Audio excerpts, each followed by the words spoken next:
नमस्कार, मैं हरिराम और आप देख रहे हैं द सरफेस। आज हम एक ऐसा एपिसोड लेकर के आए हैं जिसमें हम बात करने वाले हैं रक्तदान शिविरों की।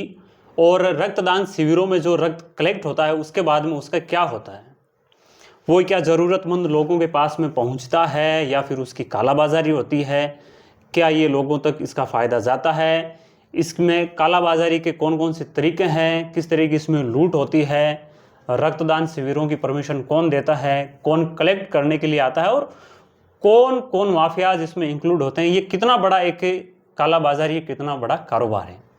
यानी कि इस सभी सवालों के जवाब लेने के लिए हम पहुंचे हैं कुचामन और हमारे साथ में है महेंद्र जी, जिनको आप जानते ही हैं, जो इस क्षेत्र में लंबे समय से काम करते हैं और इनको इन सारी चीज़ों की बहुत अच्छे से जानकारी है और लंबे समय से ये रक्त में हो रही कालाबाजारी के खिलाफ लड़ाई भी लड़ रहे हैं। तो आज हम इनके साथ में बैठे हैं, कुचामन है इनकी रेजिडेंसी पे, जहाँ इनसे हम सारे सवाल हैं उनके जवाब लेंगे। क्योंकि हाल ही में एक मकराना में बड़ा मामला हुआ था जिसमें 255 यूनिट रक्त की कालाबाजारी का मामला सामने आया था। तो हमने सोचा कि इसमें लोगों को पूरी जानकारी दी जाए कि ये कालाबाजारी किस तरह होती है, किस तरह लूटा जाता है, किस तरह लोगों को भरोसा दिलाया जाता है, फिर क्या क्या इसमें होता है, कौन कौन से ड्रामे इसमें होते हैं। तो सारी जानकारी लेने के लिए हम महेंद्र जी के पास में हैं। तो महेंद्र जी, सबसे पहले तो आपका बहुत बहुत स्वागत। जी नमस्कार, बहुत बहुत धन्यवाद। द सरफेस न्यूज़ जैसे ऐसे हमेशा यूनिक मुद्दों के लिए आप जो लड़ते हो, आपकी पूरी टीम, बहुत बहुत शुभकामनाएं देता हूं मैं आपको कि आप जनता के रियल मुद्दे उठा रहे हो। बहुत बहुत धन्यवाद आप। महेंद्र जी, सबसे पहले हम शुरुआत यहीं से करेंगे कि जो रक्तदान शिविरों का आयोजन होता है, सबसे पहले इसकी हमें ये जानकारी चाहिए कि ये आयोजन कौन इसकी अथॉरिटी देता है। रक्तदान शिविर करवाते हैं तो ये लोग किस तरह का काम करते हैं? CMHO उनको, जैसे आज आपकी ब्लड बैंक है या मेरी ब्लड बैंक है, तो मुझे 10 दिन पहले कम से कम CMHO सर को लिखित में देना पड़ेगा कि मैं एक वहाँ पे इस गांव में, फला गांव में एक कैंप का आयोजन करने जा रहे हैं और वहाँ जो हमें बुला रहे हैं वो इस उद्देश्य से बुला रहे हैं। उनका एक यूनिक या एक क्लियर उद्देश्य है कि भाई किसी की स्मृति में रक्तदान के प्रति। अब CMHO सर को सारी रिपोर्ट भी देनी पड़ती है, ये हमारी टीम जाएगी, ये इतने इसमें एक गर्ल्स होगी या 2 बॉयज़ होंगे और ये हम इतने बैग लेके जाएंगे। तो CMHO सर के पूरा अंडर में रहता है और 10 दिन पहले उनको बताना होता है, वो अनुमति देते हैं। कौन सी जगह पे आप कर रहे हो, ये भी है कि आप खुले में नहीं कर सकते, टेंट लगा के नहीं कर सकते, जहाँ एक प्रॉपर बिल्डिंग हो, सारी व्यवस्था होनी चाहिए। वो सारी चीज़ें हमें देनी पड़ती है इन चीज़ों की, जो भी कैंप करवाता है। परमिशन CMHO से मिलती है? बिल्कुल मिलती है। तो ये टीम आती है जी, तो इसमें जो कभी कभार हम देखते हैं कि टीमों में अनट्रेंड, जो ट्रेनिंग पे जो लड़के होते हैं ना, वो भी ऐसे शिविरों में चले जाते हैं। जो वो कारण है कि जैसे सर को पूछा जाता है कि भाई कौन कौन है, जिन्हें नाम अलग भेज दिए, जो ट्रेंड है उसका नाम बोल दिया कि भाई ये जा रहे हैं, फिर वो नए लड़कों को लेके जाते हैं। कई बार उनसे फिर अच्छा, सूची अलग दी जाती है, धरातल पे जो लोग हैं वो अलग चले जाते हैं। उनको ये भी बताना पड़ता है सर को कि मतलब पहले के 10 दिन पहले कि भाई हम इतना यूनिट और इसमें इतना ml वाला बैग लेके जा रहे हैं। फिर उसको भी क्या, कई बार ये चालाकी से दूसरे बैग लेके आ जाते हैं, बड़े बैग लेके आ जाते हैं, जैसे 550 यूनिट का, 600 यूनिट का, जबकि 450 से ज़्यादा एक स्वस्थ इंसान का ब्लड एक टाइम में अपन नहीं 450 लेते हैं, 450 ml, तो उससे ज़्यादा अपन हमें नहीं निकालने, इनकी अथॉरिटी भी नहीं होती है, ये बात है। फिर यहाँ जो रक्तदान शिविरों में आते हैं, जो रक्त है उसको कलेक्ट करते हैं, फिर ये लेके जाते हैं, तो इनका आम लोगों को क्या फ़ायदा होता है? एक सामान्य आदमी की बात करें, एक सामान्य जो नागरिक है, उसको जो डोनेट होता है ब्लड, उसका फ़ायदा कैसे मिलता है? अपने मेन चीज़ तो ये है सर के यहाँ पे भावनात्मक लोग ज़्यादा है, जैसे डीडवाना, कुचामन, नागौर, सबसे ज़्यादा अगर राजस्थान में कहीं ब्लड डोनेट होता है ना तो वो यही जगह है। ठीक है, जैसे मेरे गुरुदेव डॉक्टर सोहन जी चौधरी डीडवाना से, उन्होंने शुरुआत में ये कर रहे हैं कंटिन्यू, तो उनकी प्रेरणा से आज सारी चीज़ें मैंने की। फिर बाकी कई बार जैसे मेरे बड़े भाई साहब और कई जैसे न्यूज़पेपर, पत्रिका, भास्कर, जैसे आप आज सोशल मीडिया में हो, तो इन्होंने हमेशा अच्छा हमें सपोर्ट किया। ये चीज़ें थी नहीं, जैसे मैं 2014 से ब्लड डोनेशन कैंप करवा रहा हूँ, जैसे आज 24 है, तो उस टाइम ये नहीं था कि जैसे हज़ारों यूनिट एक एक दिन में, उस टाइम जागरूकता नहीं थी लोगों में। तो अपन ने कई प्रोग्राम भी करवाए, रागिनी का प्रोग्राम, हरियाणी कई कलाकारों को बुला के, सपना जी को, उनका उस टाइम ये हुआ कि जैसे हमारे जो भी यूथ थे यहाँ कुचामण में, तो एक बार जिसने ब्लड डोनेट कर दिया वो बार बार कर सकता था। उस टाइम पहले डर था लोगों में कि भाई ब्लड डोनेट नहीं करना चाहिए, ऐसे हो जाता है वैसे हो जाता है। तो भय ख़त्म करने के लिए हमने अच्छे प्रोग्राम कराए और आप सभी बड़े भाइयों का बहुत अच्छा आशीर्वाद रहा। लेकिन धीरे धीरे फिर यहाँ पे जैसे हर कोई गया, ब्लड बैंक की मान्यता लेके आ गया। ऑफर तो बहुत सारे आते थे ऐसे कि आप हमसे जुड़ो, ये करो वो करो। उस टाइम तो हमें ब्लड बैंक वालों को बुलाने के लिए रिक्वेस्ट करनी पड़ती थी। अच्छा, आप आइए। हाँ, आप आइए, और अब जब आप आओगे तो हम आपको गिफ्ट भी देंगे, सारी चीज़ें, ठीक है। उस टाइम फुल इस टाइप का माहौल था। अब क्या हो गया कि जैसे सारा ही उलट पिछले 4-5 सालों में ब्लड बैंक वाले खुद आते हैं। जैसे आप हेलमेट ले लो, टी शर्ट ले लो, मोमेंटो ले लो, ये लो वो लो, हम आप नाश्ते की सामग्री, कुछ पूरा फ्रूटी हम लेके आ जाएंगे, वो लेके आ जाएंगे। आप तो लोगों को बुलाओ, इकट्ठे करो। इकट्ठे कर। अब इनके जैसे लोग आ जाते हैं, जैसे आज आप हमें इनवाइट करोगे तो मुझे भी आना है। जैसे जो ज़्यादा समझदार हो गए उनको सब पता होता है कि भाई ये ब्लड जितनी, जैसे किसी हॉस्पिटल में 20 यूनिट की खपत है, अब उसकी ब्लड बैंक उस हॉस्पिटल की 500 यूनिट आज लेके बैठी है, तो महीने भर ही ख़त्म नहीं हो रहा। फिर 7वें दिन फिर कहीं ये और कैंप कर लेंगे, फिर महीने 20 दिन बाद में फिर कैंप कर लेंगे। जनता अगर जब तक नहीं सुधरेगी, नहीं समझेगी ना इन चीज़ों को, तब तक यही लॉस होता रहेगा। माफियाओं की बात करते हैं, पेपर माफियाओं का हमेशा जिक्र होता है। ऐसा लग रहा है कि जो घटना हो रही है उसके हिसाब से अब जो ये अपने रक्त माफिया है, इनकी भी संख्या बड़ी होगी। पूरी बहुत बड़े स्तर पे ये कारोबार चल रहा है। जैसे कोई ब्लड बैंक खोल ली, जैसे मेन कोई ब्लड बैंक का मालिक है वो अपन को दिखाई नहीं देगा। जैसे 2-3 जातियां हैं, एक मुस्लिम, एक जाट, एक राजपूत को ले लिया, काम पे लगा दिया ब्लड बैंक वालों ने, इनको सामने कर दिया तो वो खुश कि आप जाओ आगे, आपका फेस है। और वो जो मालिक है वो ना मिलता है, ना अपने को पता होता उसके बारे में, कुछ भी नॉलेज नहीं होता अपने को इन चीज़ों का। तो उसको लेके ये सारी चीज़ें वो करवा लेते हैं। वो भावनात्मक लोग जोड़ लेते हैं आपस में कि आप आओ। 10 से 20 हज़ार रुपये यूनिट यूपी में, तभी तो ये जा रहा उधर। लखनऊ में ज़्यादा जा रहा है। हाँ, जबरदस्त उधर भयंकर भीड़ है और ब्लड डोनेट के प्रति जागरूकता नहीं है। मतलब आप जैसे ये यूपी में जो ब्लड जा रहा है, तो हम देखते हैं कि यूपी के अंदर ये ज़्यादातर रक्तदान शिविर वहाँ पे नगण्य होते ही नहीं है। देखना, बताना मेरे को कभी कि यूपी में रक्तदान शिविर है, पॉसिबल ही नहीं है। वहाँ की जनता में धारणा ही है ही नहीं, वहाँ में जागरूकता ही नहीं है कि लोग डोनेट करें। वो सीधा गए हॉस्पिटल, चढ़ाया, अगले को भावता वो पूछा। अपन देखते हैं ना कई बार स्टिंग ऑपरेशन वगैरह कि भाई इतने यूनिट में SDP मिल जाएगी, वो मिल जाएगी, वाइट ब्लड बहुत महंगा बिकता है, करोड़ों का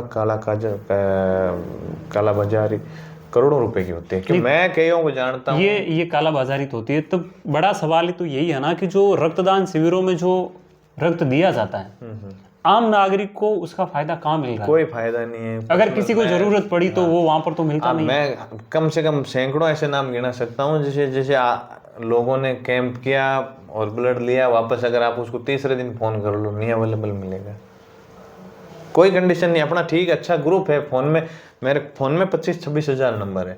जैसे अभी स्टेटस डालते हैं कि भाई जो उनको पता है कि ये बंदा काम कर रहा है, तो मैं मेरे लिए तो कभी मांगता नहीं हूँ।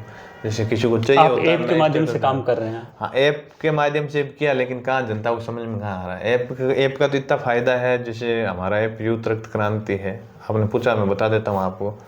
तो उसमें क्या है कि जैसे पहले से जितने कितने डाटा टोटल 5 लाख हमने उसमें फीड कर रखे हैं, अलग अलग जिले के, अलग अलग स्टेट के। आप जैसे सर्च मारोगे जयपुर, अजमेर, जोधपुर, बीकानेर, भीलवाड़ा, कोटा, हर जगह का, तो जो सर्च मारा ए पॉजिटिव प्लस माइनस उसमें आ जाती है लिस्ट।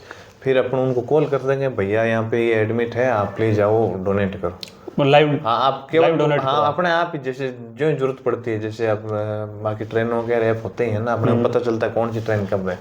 तो आप जैसे डीडवाना में सर्च मारोगे तो डीडवाना की पूरी डिटेल आ जाएगी। ओ पॉजिटिव का ये है, ए नेगेटिव का ये, बी नेगेटिव का ये, सारी डिटेल मिल जाएगी। उसको यूज करो, जैसे जरूरत पड़ी सीधा कॉल किया, बस डायरेक्ट जिसको जरूरत है वो डोनर से डायरेक्ट कांटेक्ट, लाइव डोनेट करो। सबसे बेटर तो ये है, मैं कम से कम 6-7 महीने से कि तुम लोगों को कोशिश कर रहा हूँ, मैं पूरी टीम पूरे प्रदेश में, जैसे नई जो गवर्नमेंट ने 50 जिले बनाए, तो वहाँ हर जगह में हमने हमारे कार्यकर्ताओं को लगा रखा है।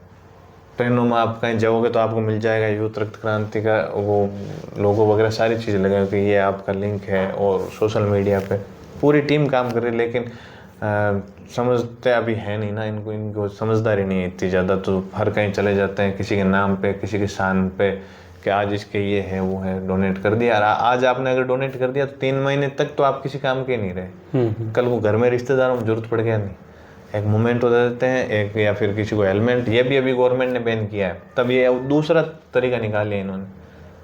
बाकी जो कैंप करवा रहा है उसका टेंट का खर्चा दे दिया, खाने का दे दिया, वो दे दिया।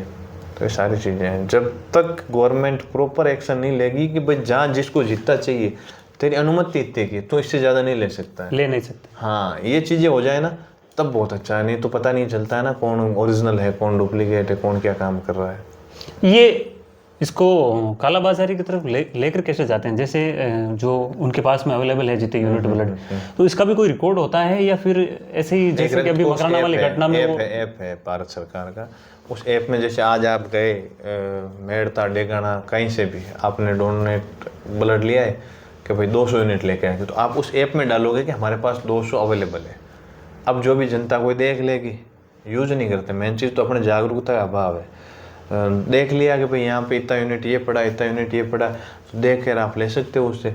लेकिन ना तो ब्लड बैंक वाले इतने होशियार हैं कि मतलब जैसे 200 यूनिट है तो उसमें 35 यूनिट ही डालेंगे कि हमारे पास 35 यूनिट स्टॉक इतना ही है, स्टॉक 35 यूनिट है, और जो 4 यूनिट तो इसका है, 11 ये है, 12 ये है, वो इतने मतलब जिसकी जरूरत होगी आप वहाँ जाओगे कि मुझे इस फिर क्या है कि चाहिए, तो वो आप देखना कभी जैसे जिन जिन के ये ब्लड बैंक है उसके या तो ब्लड बैंक है तो 8-10 है, किसी के 5 है, किसी के 4 है। तो जैसे आज मेरे यहाँ पे है, फिर मैंने जयपुर भेज दिया, जयपुर से फिर दिल्ली भेज दिया, दिल्ली से यूपी कितना आ गया, फिर कोई क्या यूपी भेज दिया, 1000 यूनिट यहाँ से लिया तो 100 यूनिट यहाँ दिखाया, 200 जयपुर दिखा दिया, 300 दिल्ली दिखा दिया, फिर बाकी जो बचा है वहाँ पे टिका हुआ ऐसे डिस्ट्रीब्यूट कर दिया। डिस्ट्रीब्यूट करते हैं ये बहुत महंगा बिकता है ब्लड। देखो इसके तो देखो ये अनमोल, ये जैसे ब्लड नहीं होती, आप बता रहे हैं कि बहुत कीमत इसकी होती है।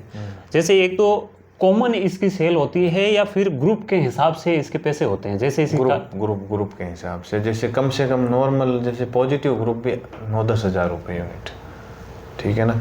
नेगेटिव आ गया तो 16-17 हज़ार यूनिट, जैसे ए बी नेगेटिव लिया तो 20-25 हज़ार रुपये यूनिट, जब वो टाइमिंग शॉर्ट है, जब जैसे काम आ गया। कि मैं जैसे कल से सोशल मीडिया पे जो पोस्ट डाली, पूरे राजस्थान के कितने ब्लड बैंक होंगे, 200-400 जो भी है, ज़्यादातर का कॉल आ गया मेरे पास 70% का, 70% का बोले वो सब ये बुराई करते हैं, उसने ऐसा किया, उसने ऐसा किया, बाकी सबको पता है किसने क्या किया, सबको पता होता है। इनको मैंने कहा कि भाई मैं बाय नेम लाइव आऊँगा, या ये सारी चीज़ें, जो अच्छे लोग जुड़े हुए मेरे से, मेरे अच्छे यार दोस्त हैं, जैसे आज कुछ तो जुनून है तब भी आप बैठे हो, और भी तो बहुत सारे हैं भाई इस किसी मुद्दे के पीछे लगने के लिए। तो 10 सालों का ये पुराना मुद्दा है, हम अच्छा काम कर रहे हैं, लोगों का विश्वास टूटता है इससे। भावनात्मक लोग हैं अपने यहाँ पे, तब चलो आगे बाकी जगह इमोशनल होकर के आ तो जाते हैं फिर हिसाब से। जैसे रूप जी के भाई का प्रेम जी बहुत अच्छे इंसान थे, मैं खुद पर्सनली निजी जानता हूँ। रूप जी ने भी एक प्रोग्राम किया तो कम से कम 10 लाख रुपए का खर्चा किया उन्होंने, आसान नहीं होता। आज बदनामी होती है पूरे राजस्थान में, पूरे भारत में बदनामी हुई है। मैं तो एक निवेदन आपसे ये भी रहेगा, आप जो भी जैसे अपने नेताजी सारे भी जो विधानसभा में बैठते हैं या लोकसभा में बैठते हैं, तो इनका बहुत बहुत धन्यवाद। एक तो इन्होंने ये मुद्दा उठाया है, और आप इनसे भी इंटरव्यू करो इन चीज़ों का, कि उनकी अगर बाइट वायरल होती है ना जैसे सोशल मीडिया पे, तो उसका बहुत फ़र्क पड़ता है। आप तो पर्सनली इसी मुद्दे पे लग जाओ, मैं तो कह रहा हूँ। नहीं, मैं अभी यही देख रहा था कि आप इस क्षेत्र में काम कर रहे हैं, तो इसकी कालाबाजारी किस तरह होती है, क्या इनकी रेटें मिलती है, और किस तरह लोगों को ये इमोशनल करके अपना कारोबार चला रहे हैं। है लाल रणदीप हुड्डा की, वो आप देखना सारी पूरी पिक्चर समझ में आ जाएगी। उसमें वो सारा दे रखा है किस तरह ये होता है। अगर हजारों यूनिट जैसे 2016-17 में हमने कैंप करवाए थे, उस टाइम हमारा मेन उद्देश्य था कि लोगों को जागरूक करें, एक बार दे दें, फिर वो जीवन में 30 बार भी दे सकता है। हमें नहीं पता था कि फिर इस चीज़ का ऐसे मिसयूज होगा, तो कैंप पर्सनली हमने करवाने बंद करवा दिए। हर कोई लेके बैठ गया, जिसको सुनो एक चीज़, इतना आसान नहीं होता कि ब्लड बैंक वाले भी अपने सुनेंगे हमेशा। यहाँ तो पूरे राजस्थान में जहाँ फ़ोन कर देते हैं तो कंपलसरी हो जाता है उसको देना। आप जो कर रहे हैं ना, तो इसमें माफियाओं का भी तो खतरा होता है ना, कि इतने बड़े माफिया इतने स्तर पे मिले हुए लोग हैं। जब ये इतने बड़ा कारोबार कर रहे हैं तो एक दूसरे से तो इनकी मुलाकात होती है, मिले हुए लोग हैं। इस चेन को कैसे तोड़ा जा सकता है? चैन को जैसे अगर गवर्नमेंट अगर टाइम टू टाइम एक्शन लेना, सबका अगर रिकॉर्ड भी खंगाल ले, जैसे स्कूलों में कई बार होता है ना, अगर रिकॉर्ड भी खंगाल लिया तो ये सब घुटनों पे टोटली। एक तो चोर है, फिर डर भी तो पता चलता है, अगर जाके खड़े होते ही पता चल जाएगा ना इसका क्या क्या है क्या नहीं है, ठीक है ना। तो मेन चीज़ तो अगर गवर्नमेंट एक्शन लेवे कि पिछले 1 साल का रिकॉर्ड दे दे, जैसे कोई बाहर से अगर कितना किनको दिया है कहाँ आपके कैंप पास किया, जैसे आज मेरे यहाँ पे क्या मुझे पता 251 किया, अब आगे कितना चढ़ा है वापस मेरे से पूछ ले, मेरे कॉन्टेक्ट भी मांगे कि भाई किससे क्या हुआ। और जिनको दिया है जिनके नाम फर्जी नाम भी डाले हुए होंगे। बिल्कुल बिल्कुल पूरा डुप्लीकेट है। थोड़ा बहुत तो ये चीज़ें होनी चाहिए, जैसे सारी चीज़ें हैं ना, जैसे आरटीओ वगैरह लगा रखे हैं, काम पे क्या है क्या नहीं वो पकड़ते ही ना, टर्म कितना वेट है, ओवर वेट चल रही है। तो एक ऐसी भी टीमें हो जो मतलब जैसे आज इन्होंने पकड़ लिया कल परसों जॉबनेर में, नहीं तो यहाँ तक चला गया पता ही नहीं चला। यहाँ वाले में 255 यूनिट जो पकड़ा है, 600 ग्राम की मात्रा तक उन्होंने लिया, 600 ml तक की। तो उसमें देखा तो उन्होंने 85 यूनिट तो ऐसे ही एक्स्ट्रा ले लिया। बिल्कुल ले लिया। अपना 225 कह रहे हैं, 255। हाँ 255 कह रहे हैं, हो गया है इनको 300 सवा 300, 10,000 से 3 लाख ही हो गया। इनमें ये वाइट ब्लड का क्या है, वही 5-6 लाख रुपए यूनिट। वो कैसे हो? उसमें क्या, जैसे वाइट ब्लड के जो वो तो डायरेक्ट जैसे अपन नहीं सोचते हैं, जैसे दूध लेने जाते हैं, एक तो जैसे थैली में पैक होता है दूध, एक डायरेक्ट अपन जैसे गाय भैंस का दूध दुहने के बाद में तुरंत, इतना फर्क होता है इनमें। जैसे हाथों हाथ लिया फिर उनको अलग करना पड़ता है, अलग करके फिर ये स्टॉक में लगा देते हैं। उसकी रेट बहुत ज़्यादा है। एक से ज़्यादा अगर किसी को मान्यता मिलती है ना ब्लड बैंक को, वो गलत है। एक ही बंदा 4-4, 5-5 ब्लड बैंक लेके बैठा, फिर तो वो एक्सचेंज करेगा इधर उधर। ये तो व्यवसाय है फिर। हाँ वो हो गया ना व्यवसाय। व्यवसाय भी बहुत ढंग का, इलाहाबाद में जाके इसकी अनुमति मिलती है। कम से कम ऐसे 10 ब्लड बैंक को अनुमति इलाहाबाद में मिलती है। उस जगह में मिलती है जहाँ रक्तदान शिविर भी नहीं होता, मतलब ही नहीं है वहाँ पे ये चीज़ें। इनमें कोई मापदंड होते हैं क्या, अनुमति देते हैं तब? हाँ ये तो फिर उस टाइम तो मांगते हैं सारी चीज़ें। कई ब्लड बैंक ब्लैक लिस्टेड भी हो जाती है, अगर जगह चेंज करते हैं तब भी इन पे पूरा का पूरा जीरो वापस करना पड़ता है। इस जगह पे दिए, वापस अगर आपने दूसरी जगह अगर पूरी ब्लड बैंक चेंज करी है तो फिर वो सारा जीरो से पूरा प्रोसेस वापस लेके घूमना पड़ता है। मेरे एक दोस्त हैं जयपुर में, उनके भी ये हैं, तो फिर उन्होंने बताया था। इस कालाबाजारी के दौर में मैं चाहूँगा कि आपने जो जानकारी साझा करी है उस पर लोग अमल करेंगे, लेकिन कैसे क्या करना चाहिए लोगों को इस मामले से, इस कालाबाजारी को रोकने के लिए खुद को किस तरह जागरूक होना चाहिए? अपने आप जागरूक है कि भाई आप कैंप करवा रहे हो, कौन सी बैंक आ रही है, कितना विश्वसनीय कौन है। 100 में से 100 देखो ना ओरिजिनल होते हैं ना कहीं मतलब डुप्लीकेट होते हैं, ठीक है ना। 20% लोग 25% लोग आज भी बहुत अच्छे हैं हर क्षेत्र में, उन पे कोई उंगली तक नहीं उठा सकता, चाहे वो प्राइवेट हो चाहे गवर्नमेंट हो या कोई दूसरे हो।